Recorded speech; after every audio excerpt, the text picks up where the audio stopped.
자, 기본 이론 과정 17번째 시간 진행하도록 하겠습니다. 자, 여러분 교재 128페이지 보세요. 네, 128페이지 4절 수용배 탄력성이다 소개되고 있죠. 이 부분부터 설명을 좀 드리도록 하겠습니다. 사실 탄력성 이와 관련된 부분이 수용급 이론에서는 가장 어려운 영역들이에요. 그래서 과거에는 참 어렵다 해서 출제가 많이 안 되었습니다. 그러나 최근에는 굉장히 출제가 많이 되는 부분이다 알 수 있겠습니다. 무엇 때문일까요? 바로 탄력성 이 부분이 우리 실생활에도 밀접한 관련이 많지만 학문적으로도 여러 파트에서도 다루게 된다는 겁니다. 그래서 탄력성을 이해하지 못한다면 앞으로 우리가 학습할 부분도 상당히 곤란한 부분이 많다는 이야기예요. 그래서 그만큼 이분들이 또 수용급 이론에서는 중요성도 있기 때문에 최근에는 출제가 많이 되고 있다 할 수 있겠습니다. 그래서 지난 시험에서도 수용급 이론 5문제 나왔죠. 무려 3문제가 탄력성 관련된 문제였다. 이렇게 보시면 되겠어요. 그래서 여러분이 들어보시고 어렵더라도 잘 이해를 좀 하시려고 노력을 좀 해보시기 바라겠습니다. 자, 먼저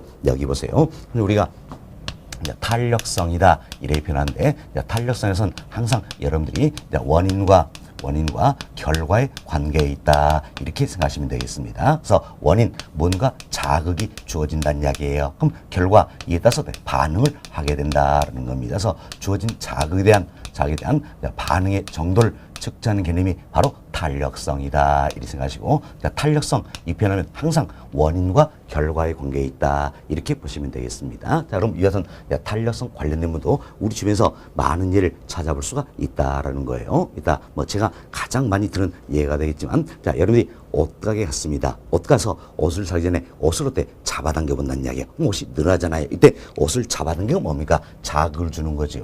옷이 늘어나는 게 뭡니까? 반응이다라는 겁니다. 이때 옷이 많이 늘어나면 어때 우리가 탄력적, 옷이 적게 되면 비탄력적 이렇게 표현한다는 겁니다. 또 내가 공을 하나 가지고 있어요. 가지고 공을 땅에 떨어뜨렸습니다. 그럼 공이 어때? 튀어 올라오겠죠? 근데 공을 떨어뜨린 건 뭔가 어때? 자극을 주는 거지요. 튀어 올라오는 게 뭡니까? 반응이다라는 겁니다. 이때 이제 많이 튀어나오면 반응이 크죠? 탄력적이다. 적게 튀어나오면 반응이 적죠? 비탄력적이다. 이런 표현하는 겁니다. 또 이제 어느 날 우리 아들이 학교 갔다 와서 물론 이제 초등학생 때 일입니다. 이제 제가 그날은 강의 없어 집에 있었는데 이제 아빠 엄마 부르더라고요. 그래서 가봤습니다. 가봤더니 엄마 엉덩이 탁 때리면서 어때?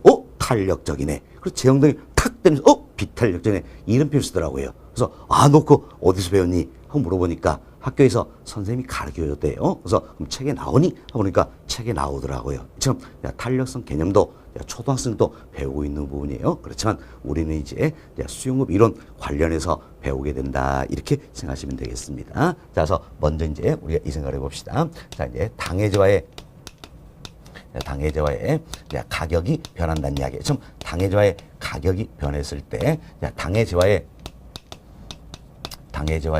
수요량이 변하게 된다는 겁니다. 근데 당해제와의 가격이 변했을 때 당해제와의 수요량이 얼마나 변할 것인가 정도 개념을 측정할 수가 있다라는 겁니다. 다음 여보세요.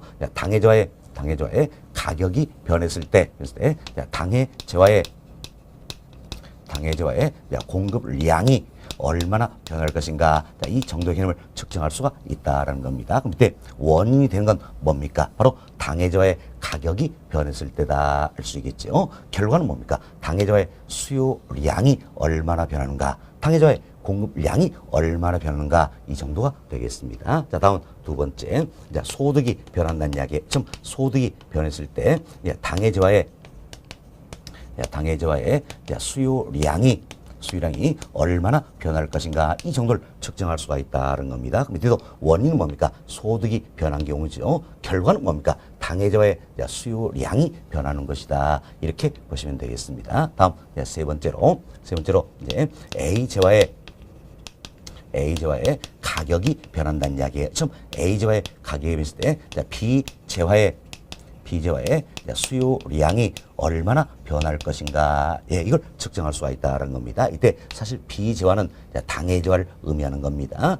자, 당해재화를 의미한다라는 겁니다. 그럼 자, 쉽게 우리가 이런 생각을 합시다. 아파트 매매 시장에다 가져간다면 아파트가 뭡니까? 당해재화가 되겠지요. 당해재화다. 이 아파트가 당해재화가 되겠습니다. 이때 이제 자, 빌라의 가격이 변했을 때, 자, 빌라의 가격이 변했을 때, 자, A지만 뭐 예를 들어서 빌라다라는 이야기예요. 그럼 빌라의 가격이 변했을 때 당해자인 아파트의 수요량이 얼마나 변하는가 측정을 해볼 수가 있다는 거죠. 처음 이제 빌라 아파트 두 채화를 가지고 설명하는 개념이 되겠습니다. 처음 한 채화의 가격이 변했을 때 다른 한 채화의 수요량이 얼마나 변하는가 측정할 수가 있다라는 겁니다. 또 원인은 뭡니까? 한 채화의 가격이 변했을 때죠. 결과는 다른 한 채화의 수요량이 얼마나 변할 것인가 이 문제예요. 자, 처음 우리는 이제 수용 관련해서 이와 같은 내용들을 다루게 된다 생각하시고 이때 원인이 무엇이냐 여기에 따라서 크게 탄력성의 유형도 세 가지로 구분됩니다. 처음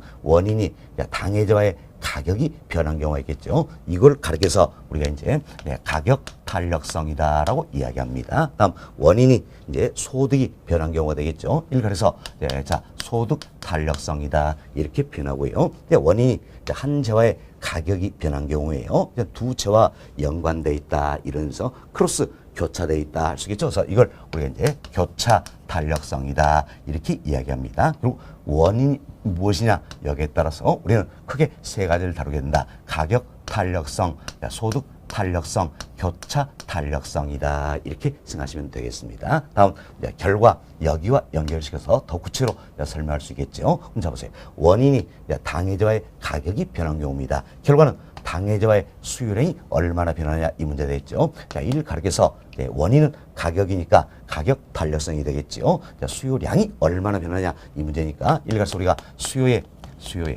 가격 탄력성이다 이렇게 표현합니다. 수요의 가격 탄력성이다라는 거죠. 자, 다음 당해자와의 가격이 변했을 때 당해자와의 공급량이 얼마나 변할 것인가. 이제 원인은 뭡니까? 당해자의 가격이 변한 거죠. 그래서 가격 탄력성. 결과는 뭡니까? 공급량이 얼마나 변할 것인가. 이 문제 되겠죠. 그래서 이걸 가려서 우리가 공급의 가격 탄력성이다 이렇게 표현합니다.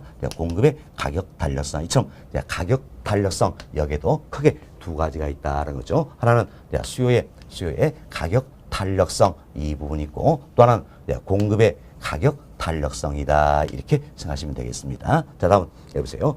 소득이 변했을 때 당해자와의 수요량이 얼마나 변할 것인가 이 문제이겠죠. 이는 원인이 뭡니까? 소득이 변했을 때예요. 그래서 소득 탄력성이다. 결과는 수요량이 얼마나 변할 것인가 문제겠죠. 그래서 이걸 우리가 이제 수요의 소득 탄력성이다 이렇게 표현합니다. 수요의 소득 탄력성이다라는 겁니다. 다음은 여기서 이제 한 채와의 가격이 변했을 때 다른 한 채와의 수요량이 얼마나 변할 것인가 이 문제이겠죠. 또 두 채화가 아니죠. 한 채와의 가격이 변했을 때 다른 채의 수요량이 얼마나 변하냐. 결과는 뭡니까? 수요량이 얼마나 변하냐 이 문제 되겠죠. 따라서 이를 가려서 우리가 수요의 교차 탄력성이다 이렇게 표현합니다. 수요의 교차 탄력성이다라는 겁니다. 그래서 우리들이 탄력성에서 다루게 될 건 구체적으로 이 네 가지예요. 네 가지. 먼저 여러분들이 원인이 무엇이냐 여기 따라서 크게 세 가지 유형이 있다 했어요. 가격 탄력성, 소득 탄력성,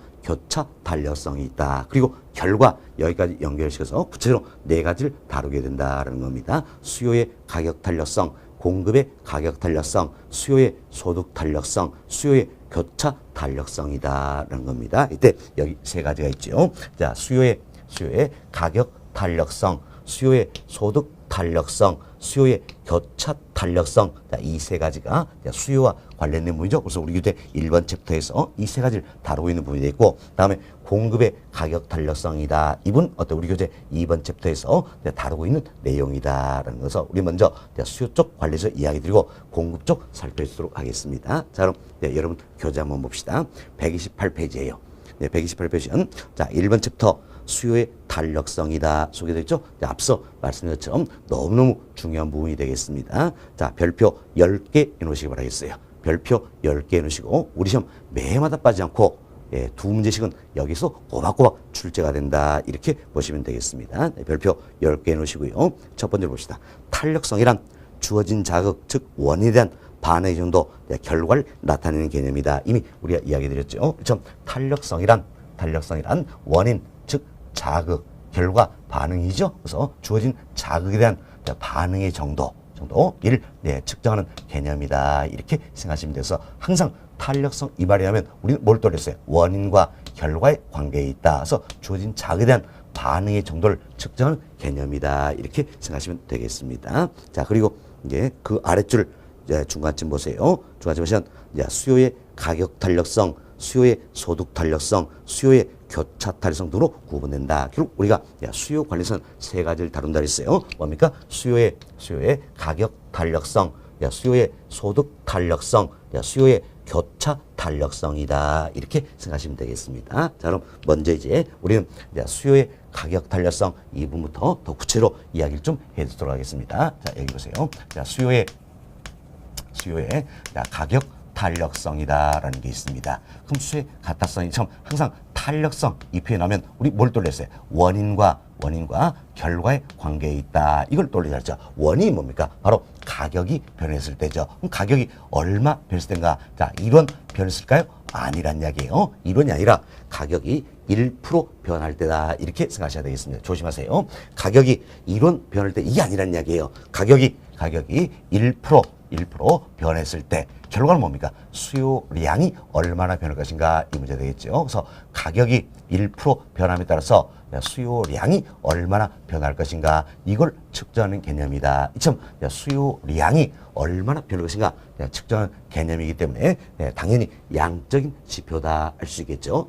이처럼 양적인 지표다 이런 의미에서 우리가 정량적 지표다 이렇게 이야기합니다. 어찌보면 우리가 배우게 될 탄력성 이분들이 모두가 어때? 수요량이 얼마나 변할 것인가, 공급량이 얼마나 변할 것인가 이와 관련되잖아요. 그렇죠? 그래서 탄력성 이들은 모두가 어때? 양적인 지표예요. 양적인 지표니까 뭐라 표현합니까? 정량적 지표다 이렇게 표현한다는 겁니다. 자, 이분도 우리 시험은 말바꾸기라는 데 있어요. 자, 정성적 지표다 이렇게 표현됐어요. 이는 어때? X 잘못된 것이다. 양적인 지표라는 이야기. 수요량이 얼마나 변할 것인가. 참 양적인 지표가 되기 때문에 정량적 지표다 이렇게 생각하시면 되겠습니다. 자, 그럼 이제 수요의 가타성은 어떻게 측정할 것인가라는 건데 항상 여러분이 이 생각을 하세요. 탄력성은 원인과 결과의 관계에 있다. 이걸 생각하시고 원인은 분모값입니다. 결과는 분자값이다라는 이야기야. 그럼 자, 여러분 생각하세요. 자, 이제 분자가 있는데 이건 이런 생각하세요. 아래가 분모입니다. 분모고 위에가 분자다 이렇게 생각하시면 되겠어요. 그래서 분모 이게 뭡니까? 어미모자. 자는 아들 자자다 이렇게 참고하시고 요즘은 엄마보다도 아들이 어때요? 상전이라는 상전.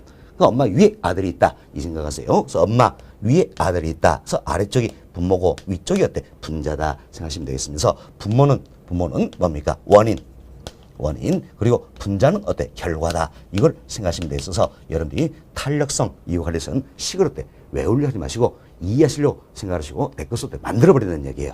만들어버린다. 예, 그러면 훨씬 더 효과적인 겁니다. 그래서 탄력성 그래서 식을 만드는 항상 어떻게 하자? 원인은 분모값이고 결과는 어때? 분자값이다. 이렇게 생각하시면 되겠습니다. 자, 이제 수요의 가격 탄력성입니다. 원인이 뭡니까? 가격이 1% 변했을 때죠. 그래서 분모값이다라는 겁니다. 그래서 가격의 변화율이다. 이렇게 보시면 됩니다. 자, 가격이 1원 변했을 때입니까? 1% 변했을 때입니까? 가격이 1% 변했을 때라는 이야기. 1%니까 어때? 율이라는 이야기. 율. 그렇죠? 가격 변화율이다. 이렇게 생각하시면 되겠습니다. 다음 결과는 어때? 분자값이었죠? 결과가 뭡니까?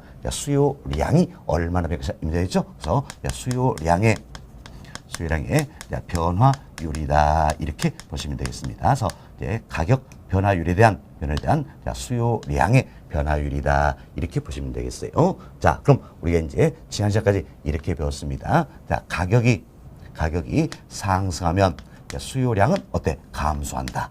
가격이 하락하면 수요량은 어때? 증가한다. 이게 수요 법칙이잖아요. 그럼 잡으세요. 가격이 상승하면 수요량은 어때? 감소한다라는 겁니다. 방해받으니까 수요의 가격 탄력성 이 값은 어때? 항상 마이너스 값이 나온다는 이야기예요. 마이너스 값이 나와. 그래서 우리는 이제 수요의 가타성 이것만큼은 플러스 값으로 나타내주기 위해서 절대값을 취해준다. 이렇게 보시면 되겠어요. 절대값을 취해준다라는 겁니다. 아니면 이제 수의 가트성 이 자체가 마이너스 값이기 때문에 앞에 마이너스를 어때 붙여서 플러스로 나타내는 경우도 있어요. 아니면 아예 어때 마이너스 값을 무시해버리는 경우도 있다 생각하시고 우리는 절대값으로 표현할 수 하겠습니다. 자, 처음 이제 수요의 가격 탄력성은 결국 이제 자 가격 변화율에 대한 수요량의 변화율이다 할 수 있겠죠. 그리고 여러분들 우리가 식을 만들어 버리겠죠. 항상 탄력성은 원인은 어디에 나온다 했어요? 분모. 결과는 분자다 이렇게 생각하시고 또 여러분들이 안 떠오르면 이렇게 생각할 수 있어요. 자, 수요의 가격 탄력성이다. 이건 어떻습니까? 위에서부터 수요의 같았으니까 위에서부터 수요의 어때? 가격 탄력성이다. 이렇게 때 한편 또 생각하셔도 되겠습니다. 위에서부터 수요의 가격 탄력성이다라는 겁니다. 다음 이처럼 이제 분모 분자로 식이 어때 이제 식이 산정이 되면 그럼 이때 읽는 방법은 두 가지가 있어요. 두 가지로 읽을 수 있어요. 항상 이 식뿐만 아니라 다 마찬가지입니다. 다 마찬가지로 이처럼 분모 분자의 관계로 구성이 된다는 이야기야. 이때 읽는 방법 두 가지가 있다는 겁니다. 하나는 이렇게 읽을 수가 있겠죠. 여기서 수요량의 변화율을 가격의 변화율로 어때 나누는 값이다 표현할 수 있겠죠. 수요량의 변화율을 가격 변화로 나누는 값이다라는 겁니다. 또 하나는 자 무엇에 대한 무엇이다 이렇게 있는 방법이 있다는 이야기예요. 이제 무엇에 대한 이 표현 자체는 분모 분자를 나타내는 겁니다. 그래서 무엇에 대한 무엇이다 이렇게 읽을 때는 항상 뭘 먼저 읽으신가 원인이 먼저 나와야 됩니다. 그리고 결과다라는 겁니다. 그럼 원인은 어디 있습니까? 분모값이죠. 분모값이다. 결과는 뭡니까? 분자값이다 이 생각을 하시고 자 가격 변화율에 대한 수요량의 변화율이다 이렇게 읽으셨다는 이야기예요. 우리 시험은 이걸로 말을 바꾸고 이란다는 이야기야. 물론 지난 시험에도 이 공식은 아니었어요. 뭐 다른 공식을 읽는 방법을 지문했을 때 말을 바꾸고 해서 답이 된 적이 있었죠. 그래서 여러분들이 처음부터 연습이 되셔야 돼요. 이건요. 처음부터 연습이 안 되면 모의고사나 실제에서 이런 일이 나오면 맞는지 틀린지 구별하기가 참 어렵습니다. 어렵기 때문에 처음부터 연습이 되셔야 된다는 겁니다. 항상 우리가 이제 분모 분자의 관계는 공식은 어떤 공식도 다 마찬가지라는 이야기요. 두 가지로 읽을 수가 있다. 하나는 뭡니까? 수요량의 변화율을 가격의 변화율로 나눈 값이다. 표현을 쓰겠죠. 또 하나는 뭡니까? 가격 변화율에 대한 자 수요량의 변화율이다. 이렇게 읽을 수가 있다 생각하시고 잘 이해하시기 바라겠습니다. 그래서 이제 모의고사 또 이런 질문 나올 수 있겠죠. 수요의 가격 탄력성이란 수요량의 변화율에 대한 가격 변화율을 말한다. 이렇게 표현될 수 있다는. 이건 어때? X 잘못되어 있죠. 무엇에 대한 무엇이다. 이렇게 표현하면 항상 분모부터 먼저 읽어야 된다 했습니다. 그래서 가격 변화율에 대한 수요량의 변화율을 말한다. 이렇게 표현이 되겠습니다. 그래서 읽는 방법도 이제 연습이 되셔야 되겠다라는 겁니다. 됐습니다. 자, 이렇게 해서 저희들이 이제 수요의 가격 탄력성 의의는 이야기 드렸어요. 자, 여러분 교재 한번 봅시다. 교재 보시면 128페이지예요. 양골 1번. 자, 수요의 가격 탄력성이죠. 첫 번째로 보세요. 수요의 가격 탄력성이란 가격의 변화에 대한 수요량의 변화를 말한다. 자, 이처럼 무엇에 대한 무엇이다. 이렇게 지금 읽고 있다는 이야기예요. 항상 분모부터 읽는다 그랬죠? 원인부터. 즉, 가격의 변화율에 대한 수요량의 변화율을 말한다. 이렇게 보시면 되겠습니다. 자, 다음 질문 봅시다. 즉, 가격이 변할 때, 자, 가격이 얼마 변할 때입니까? 1% 변할 때, 1원이 아니라 그랬어요. 가격이 1% 변할 때 수요량이 얼마나 변화니 나타내는 정량적 지표다. 참 양적인 지표라 그랬죠. 그래서 정량적 지표다. 이렇게 보시면 되겠습니다. 자, 그리고 그 아래 박스에 공식을 넣어드렸습니다. 자, 수요의 가격 탄력성은 어떻게 잡니까? 자, 수요량의 변화율을 가격 변화로 나눈 값이다. 또한 가격 변화율에 대한 수요량의 변화율이다. 이렇게 생각하시면 되겠어요. 그리고 어떤 수의 가타성 이것만큼은 우리는 절대값으로 표현한다. 이렇게 생각하시면 되겠습니다. 자, 그리고 여러분 교재 보시면 이제 박스 공식 마찬가지지만 이제 수요의 가타성이다. 그래서 이제 ED 이런 기호가 있습니다. ED 기호가 있는데 사실 탄력성 이거 영어 첫 글자가 어때? E자예요. E. 그래서 우리가 E 이렇게 표현하는데 수요의 가격 탄력성에서 이걸 어때? ED 이렇게 표현하고 있습니다. 공급의 가타성은 어떻습니까? E 공급이니까 supply S가 되겠지요. 다음 이제 수요의 소득 탄력성 소득은 인컴이니까 어때? 예, 첫 글자서 E의 I다. 다음 수요의 교차 탄력성이다. 이는 두 재화관이죠. 그래서 이제 E의 A, B 두 재화다. 뭐 이렇게 표현해야 되고 E의 X, Y 두 재화다. 이렇게 표현하게 됩니다. 또한 이제 학자에 따라서는 수요의 가타성, 공급 가타성 이걸 모두 모아가지고 가격 탄력성의 이런 의미에서 어때? EP 이렇게 표현하게 된다는 겁니다. 그러나 전혀 신경 쓸 필요 없어요. 우리 시험은 다 한글로 나옵니다. 한글로 하기 때문에 전혀 신경 쓰지 마시기 바라겠습니다. 마시기 바라겠고 이제 자, 여튼 수요의 가격 탄력성은 가격 변화에 대한 수량의 변화율이다. 이 개념만 잘 이해하시면 되겠습니다. 자, 다음은 129페이지입니다. 129페이지 두 번째 줄 중간쯤 보세요. 상단에 두 번째 줄 중간쯤 시험. 자, 예를 들어 부동산 가격이 5% 하락함에 따라 이래 있죠. 그래서 이제 부동산의 가격이 5% 하락함에 따라서 수요량이 7% 증가했다면 이로 인해서 부동산의 수요량이 7% 증가했다는 이야기예요. 이때 이 부동산의 수요의 가격 탄력성 이걸 측정해 보자는 겁니다. 그래서 이제 수요의 가격 탄력성이다. 자, 줄여서 우리가 수가탄 이렇게 표현합니다. 자, 수요의 가격 탄력성이다. 수가탄 이렇게 표현했습니다. 그럼 수요의 가타성은 어떻게 표현됩니까? 항상 우리가 원인과 결과의 관계에 있다. 원인이 뭡니까? 가격이 1%를 쓰죠. 그래서 가격의 변화율, 결과는 수요량이 얼마를 있으니까 수요량의 변화율이다. 아니면 이렇게 생각하셨죠. 수요의 가타성이니까 수요의 가격 달려서 수가 이렇게 생각하시면 돼서 수요의 가타성 이것만큼은 절대값을 취해주고 있다는 겁니다. 그럼 자, 주어진 조건을 봅시다. 자, 가격 변화율, 수요량의 변화율 우리가 찾으면 되겠죠. 찾는데 가격 변화율이 얼마입니까? 5%.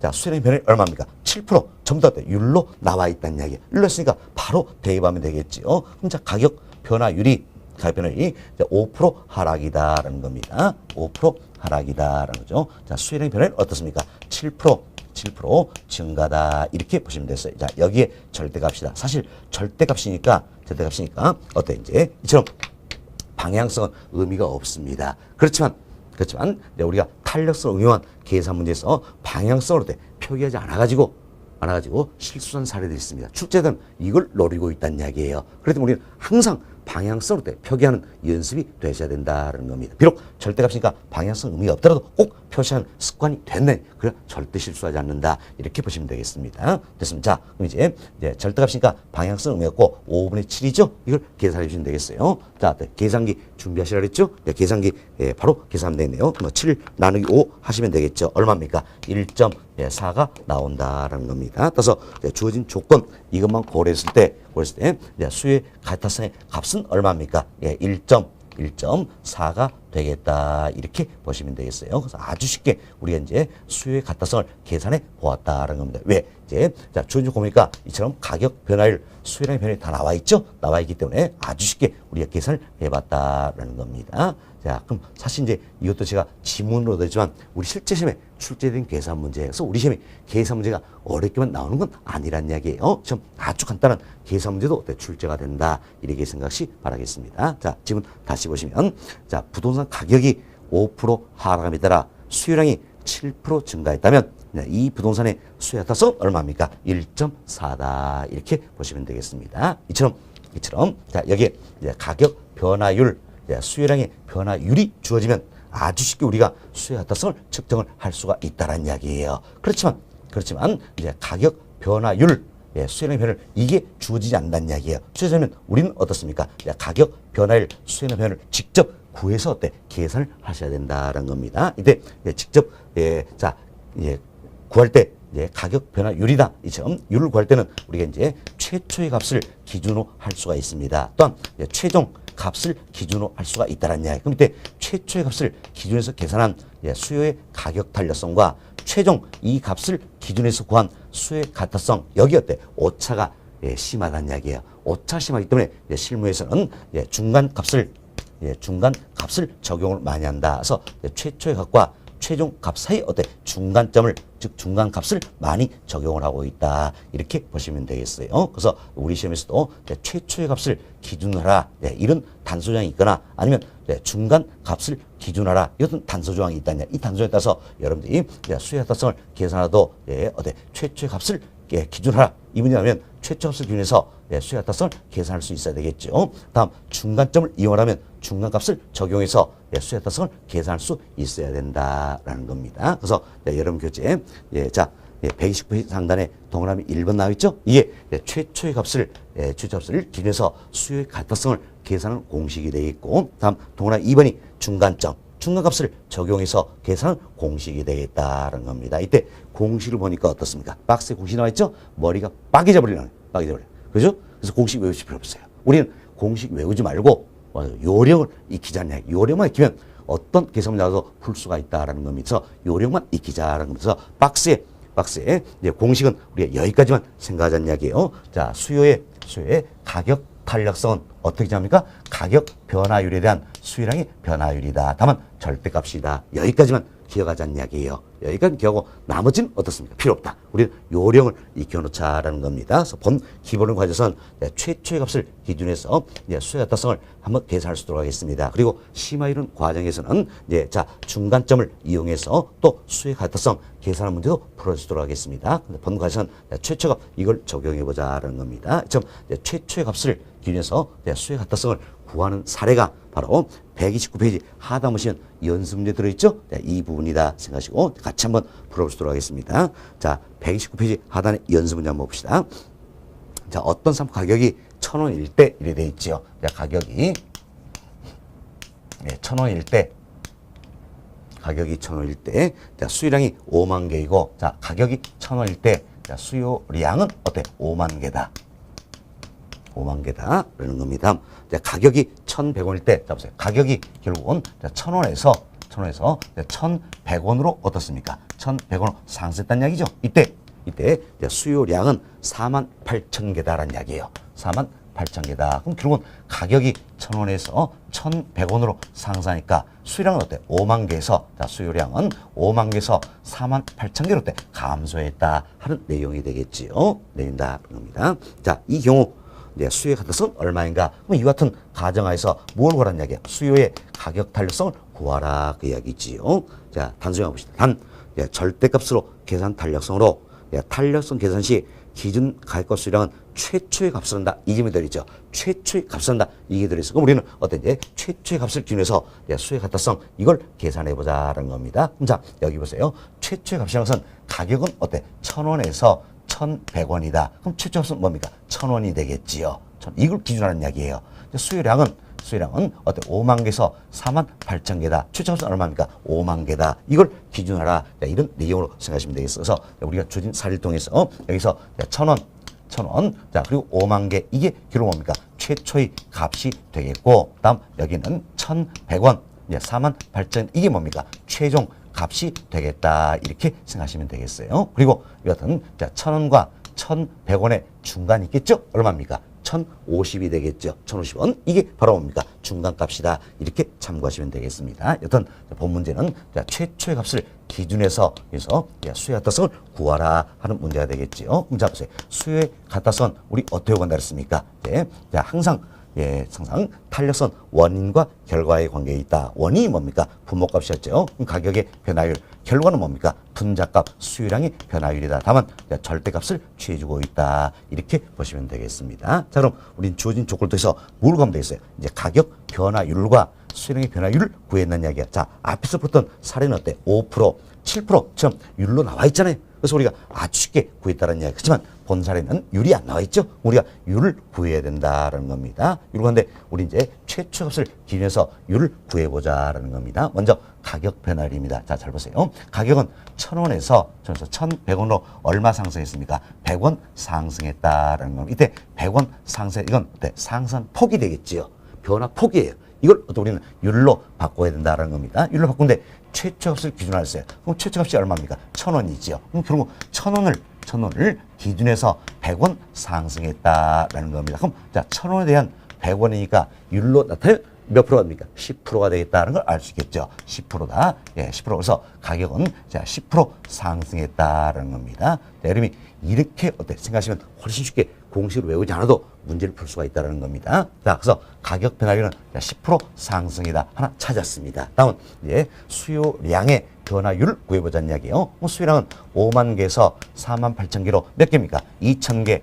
2,000개 감소했다는 걸 알 수 있겠지요. 근데 최초값을 기준으로 했으니까 최초값이 얼마입니까? 5만 개죠? 5만 개. 자, 5만 개. 이걸 기준해서 2,000개 감소했다라는 그래서 율로 나타내보자라는 겁니다. 그럼 어떻게 하면 되겠습니까? 자, 당연히 이제 5만 개는 2,000개니까 2,000 나누기 5만 하면 되겠죠? 예, 2,000 나누기 5만 해보세요. 자, 그럼 얼마 나옵니까? 0.04 나오죠? 곱하기 100 하니까 어때? 4%가 되겠다라는 겁니다. 4%. 그래서 수요량은 이처럼 4% 어때? 감소했다 할 수 있겠지요. 그래서 자, 조인 조건을 쓸 때 우리 이제 가격 변화율, 수요량 변화율 다 구했습니다. 그럼 그대로 대입하시면 되겠죠. 자, 가격 변화율은 얼마입니까? 10% 상승이다.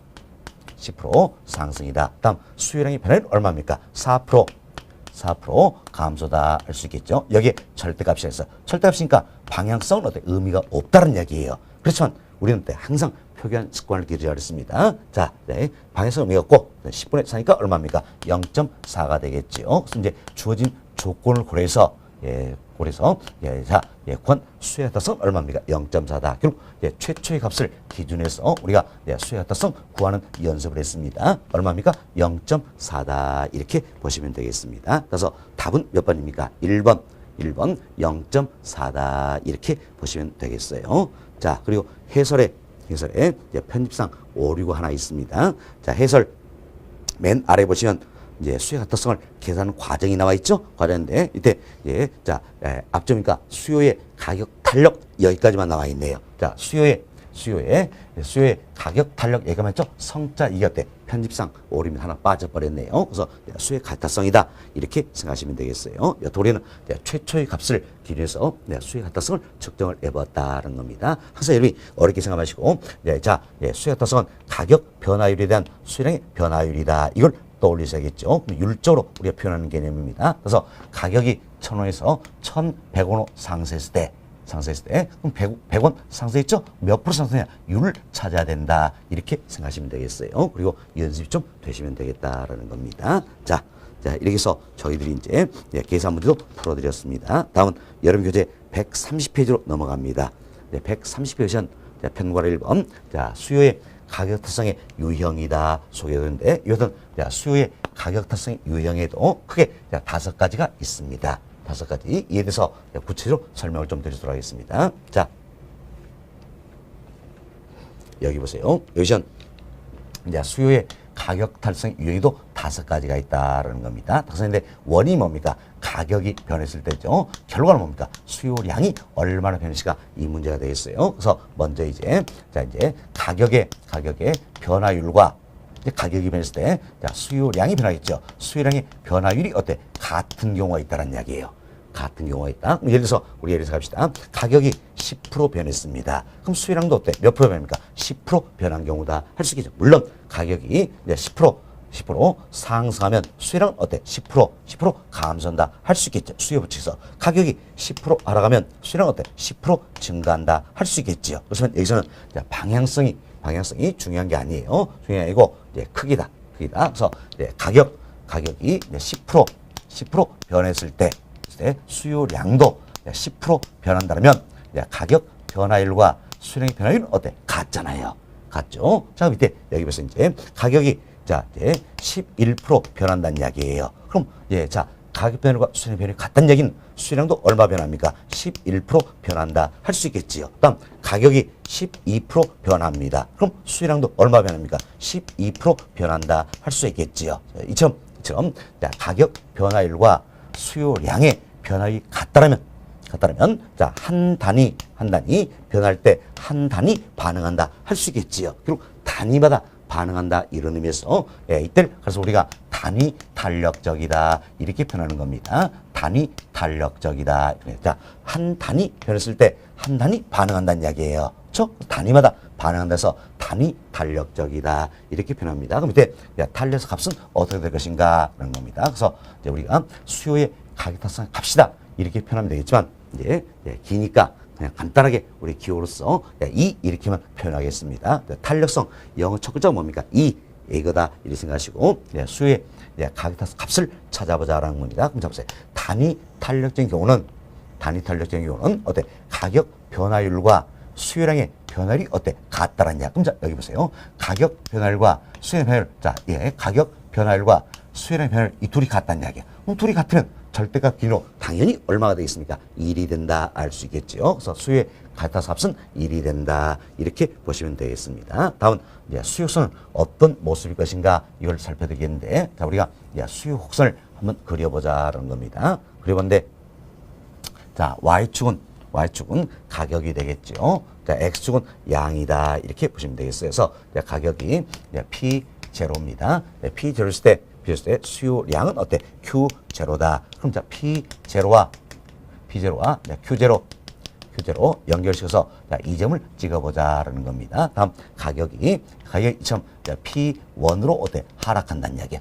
그럼 가격이 하락하면 당연히 어떻습니까? 수요량은 수요부터에서 증가한다 할 수 있겠죠. 수요량은 증가한다라는 겁니다. 증가하는데 자 이때 여기서 이제 P1 했을 때 수요량은 증가하는데 자 1번 케이스 단위 탄력적인 경우죠. 이때는 가격 변화율과 수요량의 변화율이 어때? 같다는 이야기예요. 같다. 그럼 가격 변화율과 수요량의 변화율이 같으니까 어때? 이제 이처럼 수요량은 Q1으로 증가한다 할 수 있겠습니다. 그래서 여기에 이 점을 찍어보시면 되겠죠. 그럼 이 점과 이 점을 연결해서 우리가 수요 곡선을 나타내 볼 수가 있다라는 겁니다. 나타내보면 정확히 표현하면 이처럼 직각 쌍곡선의 모습으로 나타납니다. 이처럼 직각 쌍곡선 이런 모습으로 나타나는 거예요. 나타난다. 그렇지만 우리가 편의상 직선으로 그냥 그어버릴 수도 하겠습니다. 왜?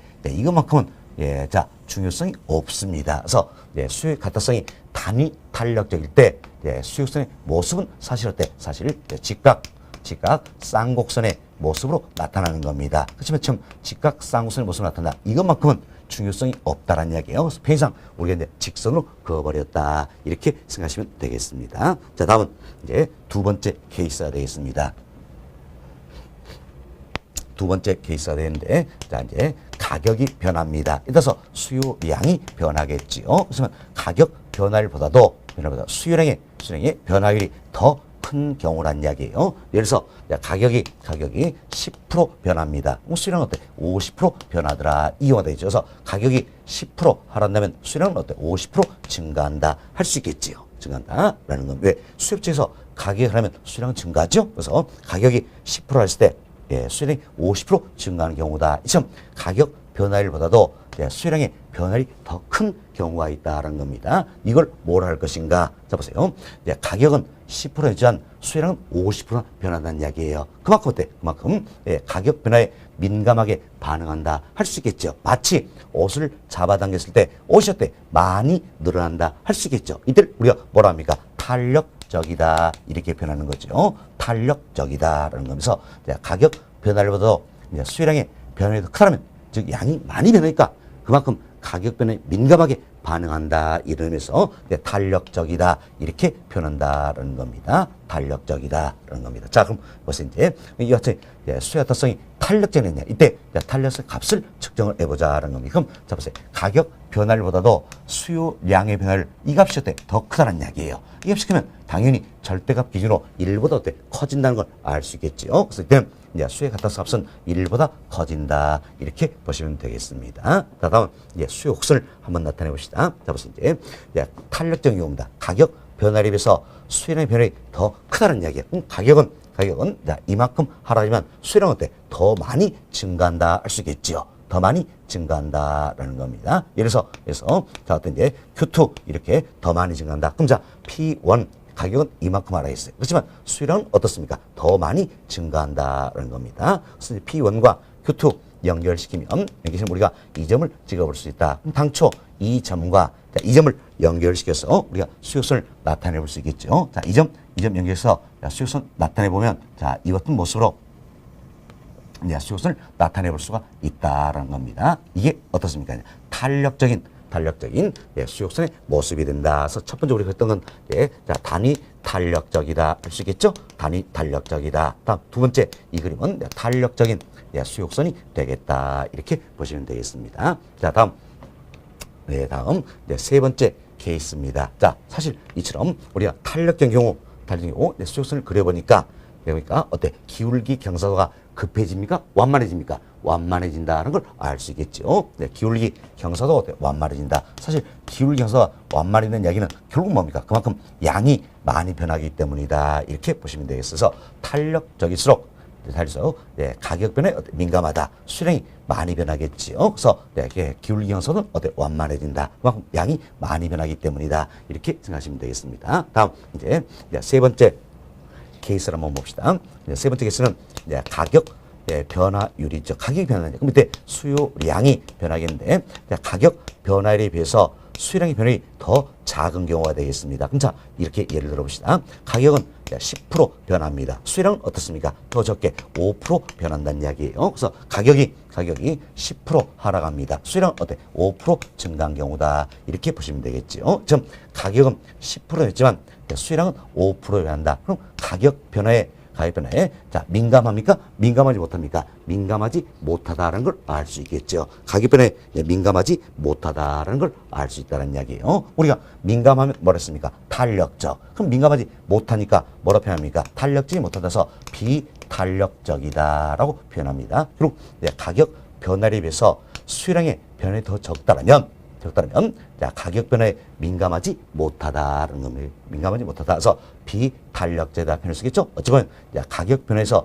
민감하지 못하니까 가격 변화에서 둔감하다 이렇게 표현을 쓰겠죠. 내가 이제 비탄력적인 경우다 이렇게 보시면 되겠습니다. 자, 그럼 보세요. 이제 마치 옷을 잡아당겼을 때 옷이 어때? 적게 늘어나는 경우다 할 수 있겠지요. 이런 게 비탄력적이다라는 겁니다. 그럼 이때 수의 가격 탄력 값을 측정을 해보자라는 겁니다. 자, 이처럼 가격 변화율보다도 수요량의 변화율 이 값이 어때? 더 적다라는 이야기야. 그럼 수요량의 변화율 이 값이 더 적기 때문에 당연히 절대값 기준으로 이 값이 더 적으니까 1보다 커질까 작아질까? 작아진다라는 걸 알 수 있겠죠. 1보다 작아진다 이렇게 보시면 되겠습니다. 자, 그럼 이때 이제 그림을 한번 표현해 봅시다.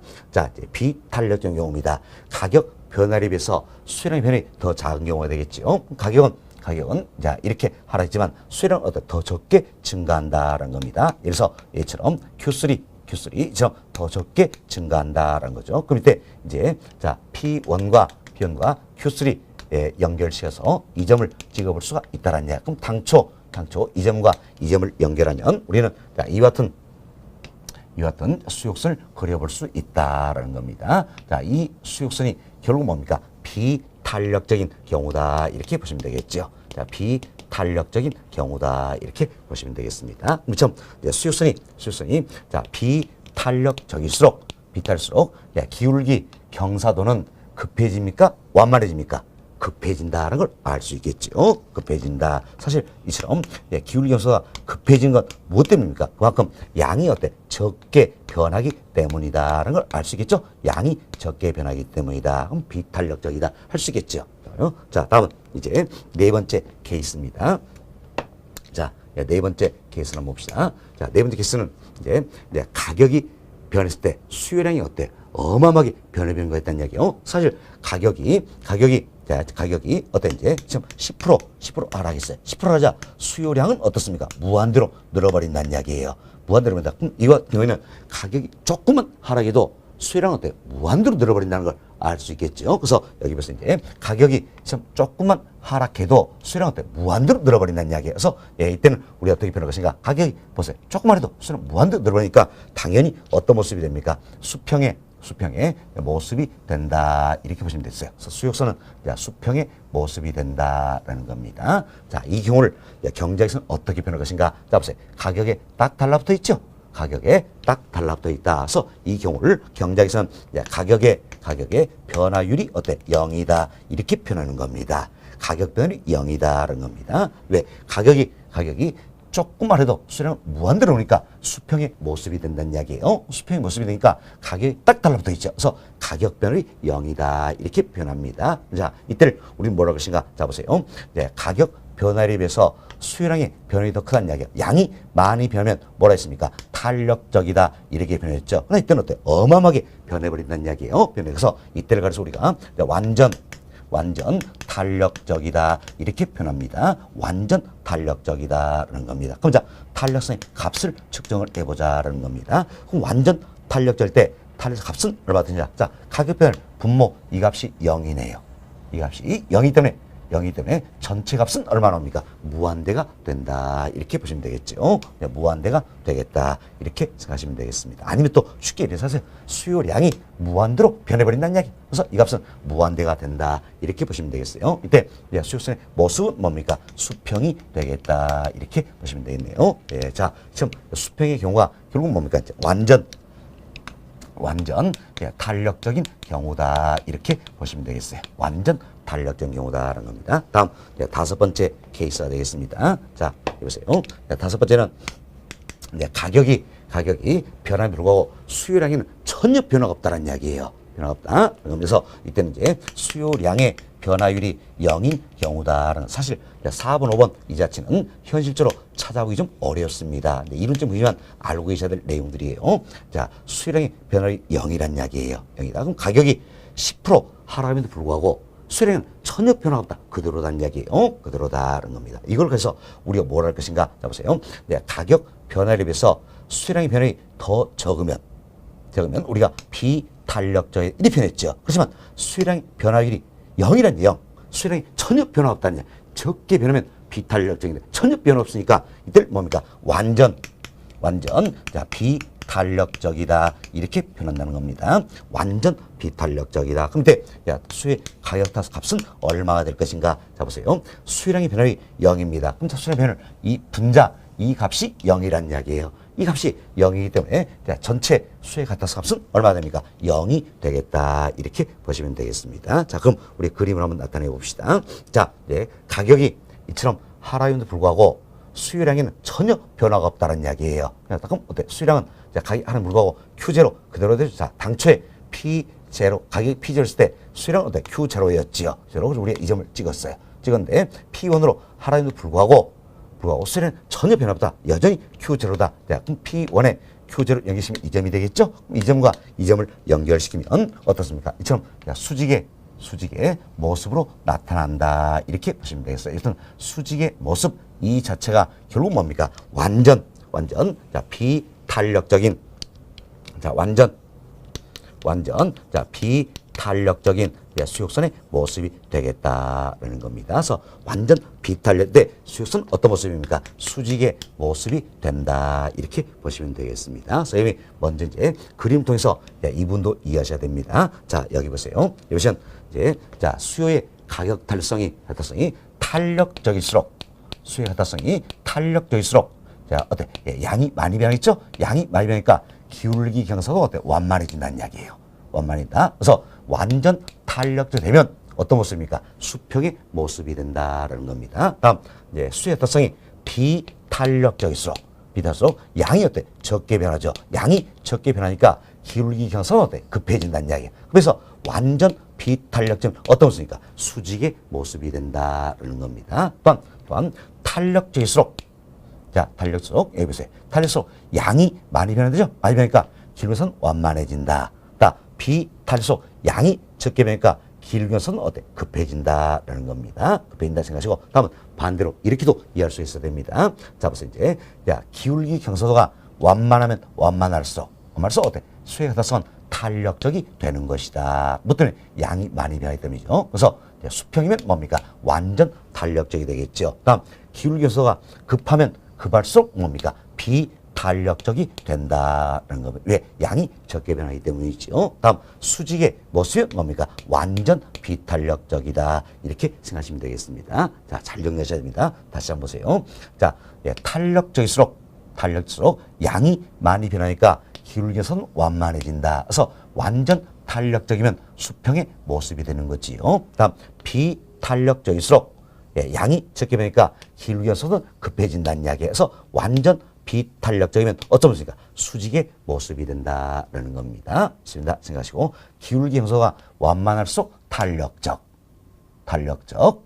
따라서 수평이면 완전 탄력적이다. 자, 기울어서 급할수록 비탄력적, 수직이면 어때? 완전 비탄력적이다. 이렇게 이해하시면 되겠습니다. 자, 이래서 저희들이 이제 수요의 갈타성에도 5가지 유형이 있다 설명을 다 드렸어요. 그런데 자, 이름도 우리가 이해하셔야 됩니다. 자, 단위 탄력적이다. 이땐 뭐냐면 가격 변화율과 수량의 변화율이 같은 경우다. 그래서 수요의 갈타성 값은 1이 된다라는 겁니다. 다음 탄력적이다. 이 표현 자체는 뭡니까? 양이 많이 변한다. 가격 변화에 민감하다. 그에 있어서 가격 변화에 비해서 수요량의 변화가 큰 경우를 의미한다. 따라서 수요의 갈타성 값은 1보다 커진다는 이야기예요. 다음 비탄력적이다. 이 표현 자체는 자, 비탄력이가 양이 어때? 적게 변한다는 이야기예요. 그래서 가격 변화에 민감하지 못하다. 둔감하다 할 수 있겠죠. 그래서 가격 변화에 비해서 수량의 변화가 적은 경우다. 이때 수요의 갈타성 값은 1보다 작아진다는 겁니다. 다음 완전 탄력적이다. 이건 뭡니까? 수요량이 어마어마하게 변해버린다라는 이야기예요. 그래서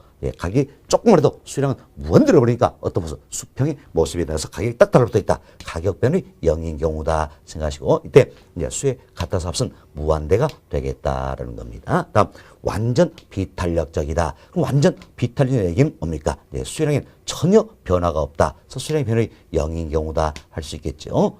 자, 이때 수요의 갈타성 값은 0이 된다는 겁니다. 그럼 우리가 이 내용을 살펴보니까 결국 수요의 가격 탈성의 값은 어떻습니까? 0에서부터 무한대 사이에 존재하게 된다는 걸 알 수 있겠죠. 그렇죠? 수요의 가격 탈성 값은 0에서부터 1을 지나서 무한대 사이에 존재하게 된다는 겁니다. 이때 1일 때 우리가 뭐랬습니까? 단위 탄력적이다 표현했지요. 그래서 수요는 직각 쌍곡선의 모습이 된다는 겁니다. 그러나 이만큼 중요성이 없다 그랬죠. 자, 1보다 큰 경우가 뭡니까? 탄력적이다 할 수 있겠죠. 그럼 탄력적일수록 양이 많이 변화됐죠? 많이 변하니까 기울기선은 어때? 완만해진다. 그래서 무한대면 완전 탄력적이 된다. 그래서 수요의 모습은 어때? 수평이 되겠다라는 겁니다. 다음 1보다 작으면 뭡니까? 비탄력적이다 할 수 있겠죠.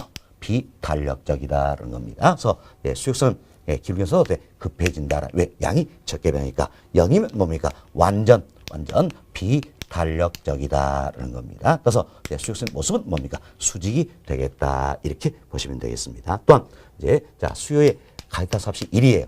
단위 탄력적인 이야기는 모르면 가격의 변화율과 수요량의 변화율이 어때? 같은 경우다. 같은 경우. 자, 1보 크다. 탄력적인 이야기는 양이 많이 변하죠. 그래서 가격 변화율에 비해서 수요량의 변화율이 어때? 더 큰 경우다라는 겁니다. 다음 이제 수요의 갈타성 값이 무한대입니다. 완전 탄력적이죠. 이때는 어떻습니까? 수요량이 어마어마하게 변해버린다. 가격이 조금만 해도 수요량은 무한대로 늘어버린다는 이야기. 어마어마하게 변해버린다. 그래서 이때는 수평에 있어서 가격 변화율이 0인 경우다. 이렇게 생각하시면 되겠습니다. 다음 이제 1보다 작은 경우는 비탄력적이죠. 비탄력적인 양이 적게 변한다. 그래서 가격 변화에 비해서 수요량의 변화율이 어때? 더 적은 경우다. 이렇게 보시면 되겠습니다. 자, 다음 0인 경우에 0은 뭡니까? 완전 비탄력적이다. 이때는 어때? 수요량이 전혀 변화가 없다. 그래서 수요량의 변화율이 어때? 0인 경우다. 이렇게 보시면 되겠습니다. 자, 이렇게 해서 저희들은 한 번 더 반복습을 했어요. 여튼 수요의 가격 탄력성 값은 이처럼 0에서부터 무한대 사이에 존재한다 생각하시고 1을 기준합니다. 자, 1을 기준해서 1보다 크면 탄력적, 1보다 작으면 어때? 비탄력적이다 표현할 수 있겠죠? 잘 이해하셔야 됩니다. 자, 사실 우리가 수요의 가격 탄력성을 배우는 이유가 있는 겁니다. 뭐 때문입니까? 이 재화의 수요가 가격에 대해서 탄력적이냐 비탄력적이냐 이걸 판단하기 위함이에요. 그럼 자, 탄력적, 비탄력적 구분하는 기준 얼마입니까? 1이라는 이야기예요. 1이다. 그래서 1이다 생각하시고 1을 기준해서 1보다 큰 어때? 탄력적. 1보다 작으면 비탄력적이다라는 겁니다. 결국 수요의 갈타성이 탄력적인 경우는 탄력적 값은 어때? 1보다 커지겠죠. 비탄력의 경우는 1보다 어때? 작다. 이렇게 생각하시면 되겠어요. 여튼 잘 기억합시다.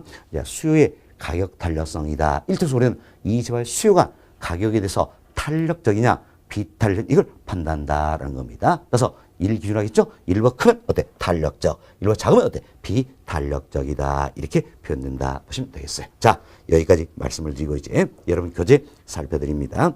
130페이지예요. 자, 130페이지는 평어로 1번.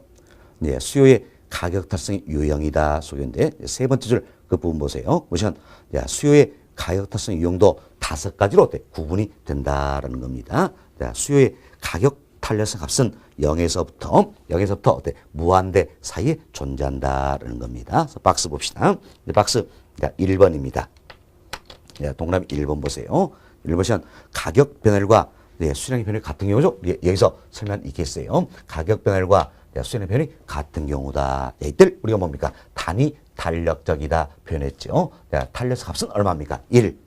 수요선은 직각쌍곡선의 모습이다. 그러나 이것만큼은 중요성이 없다고 했습니다. 다음 동그라미 2번 봅시다. 이번은 가격 변화율보다도 수요량의 변화율이 더 큰 경우가 되겠죠. 이때 뭐라 표현했어요? 탄력적이다 표현했죠. 그리고 탄력성 값은 어때? 1보다 커진다라는 겁니다. 자, 1보다 커진다. 그래서 수요선 기울기 형성은 어때? 완만해진다 할 수 있겠죠. 왜? 양이 많이 되니까. 다음 동그라미 3번입니다. 가격 변화율에 비해서 수요량의 변이 더 작은 경우지요. 이때는 뭐라 했어요? 비탄력적이다 이래 표현했지요. 이때 탄력 값은 어때? 1보다 작다. 수익선의 기울기 형성은 어때? 급해진다라는 겁니다. 다음 동그라미 4번 가격 변화율이 0인 경우입니다. 이때는 어때? 우리가 완전 탄력적이다 표현을 쓰겠죠. 탄력 값은 얼마입니까? 무한대. 수익선은 수평의 모습이 된다라는 겁니다. 동그라미 5번 수요량의 변화율이 0인 경우죠. 이때는 우리가 완전 비탄력적이다 표현했습니다. 수의 가타값은 얼마입니까? 0이다. 수익선은 수직의 모습이다. 이렇게 보시면 되겠습니다. 자, 그리고 다음 페이지 그림 한번 살펴봅시다. 자, 그림 한번 살펴보시면 상단에 박스 나와 있죠? 그림 보세요. 자, 그림의 동그라미 1번 보세요. 동그라미 1번이니까 어떤 이처럼 직각 쌍곡선의 모습이다라는 걸 알 수 있겠죠? 이 같은 형태네요. 직각 쌍곡선의 모습이다. 이때가 사실 어때? 수의 가타성이 어때? 단위 탄력적인 경우다 할 수 있겠지요. 그리고 동그라미 2번 보세요. 이보시면 수직선의 기울기 경사도가 어떻습니까? 완만하지요. 이때가 뭡니까? 탄력적이다 할 수가 있겠습니다. 탄력적. 동그라미 3번 보세요. 수직선의 기울기 경사도가 아주 급하죠. 이때가 뭡니까? 비탄력적이다라는 거죠. 동그라미 4번 수직선이 어때? 수평의 모습이네요. 자, 수평의 모습이 뭡니까? 완전 탄력적이다라는 거죠. 동그라미 5번 수직선의 모습이 어때? 수직이에요. 수직. 이때가 뭡니까? 완전 비탄력적이다. 이렇게 생각하시면 되겠습니다. 자, 이렇게 해서 저희들이 이제 수요 탄성의 유형 5가지가 있다. 이분 설명드리고 그림도 한번 그려드렸어요. 이분도 뭐 기초가 된 유년 우리 시험에도 종종 출제가 됩니다. 뭐 최근에도 이렇게 나왔죠. 자, 수요의 가격 탄력성이 탄력적이라는 의미는 가격 변화에 비해서 수요량의 변화율이 어때? 더 큰 경우를 말한다. 맞죠? 이런 식으로 지문이 나온다는 이야기예요. 그래서 잘 이해를 좀 해놓으시기 바라겠습니다. 자, 여기까지 말씀을 드리고요. 다음 시간에는 편과의 2번 수요의 가격 탈성과 기울기 여기서부터 설명을 좀 드리도록 하겠습니다.